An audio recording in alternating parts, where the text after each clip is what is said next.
दुसऱ्या दिवशी उज्जैनवरनं ओंकारेश्वरला निघालोत. पण जाताना खंडवा घाटामध्ये एक ट्रक पलटी झाला म्हणून खूप ट्रॅफिक लागलं होतं.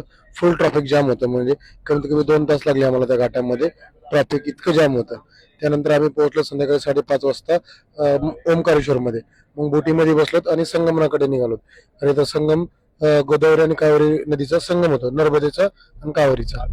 त्याच्यानंतर तिथून आम्ही मंदिराकडे चाललो. कारण संगम 10 मिनिटाची राईड असते. त्यानंतर इथं मंदिरात खूप गर्दी होती, कारण दुसऱ्या दिवशी पौर्णिमा आहे, त्याच्यामुळे खूप म्हणजे खूपच जास्त गर्दी होते. त्यामध्ये लाईन मध्ये लागलो. इथं व्हीआयपी दर्शन वगैरे काही नाहीये.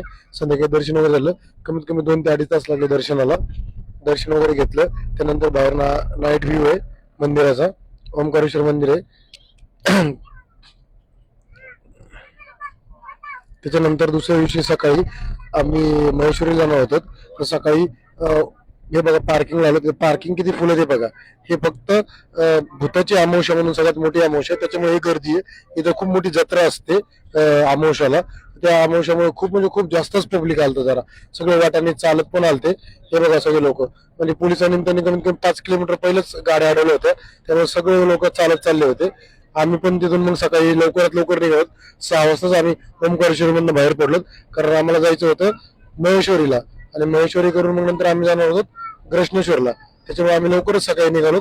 पण तरी पण ट्रॅफिक खूप जाम होतं. सगळ्या लोकांनी सगळ्या वाटाने सगळे लोक चालत होते.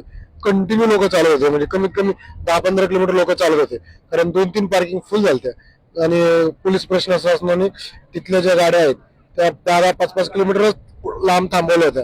आणि सगळ्याला चालत जाण्याशिवाय आणि रिक्षामध्ये बसून जाण्याशिवाय दुसरा पर्यायच नव्हता. तुम्ही बघता हे सगळे लोक भक्त तिकडे चालत, हे नर्मदेमध्ये स्नान करण्यासाठी चाललेत.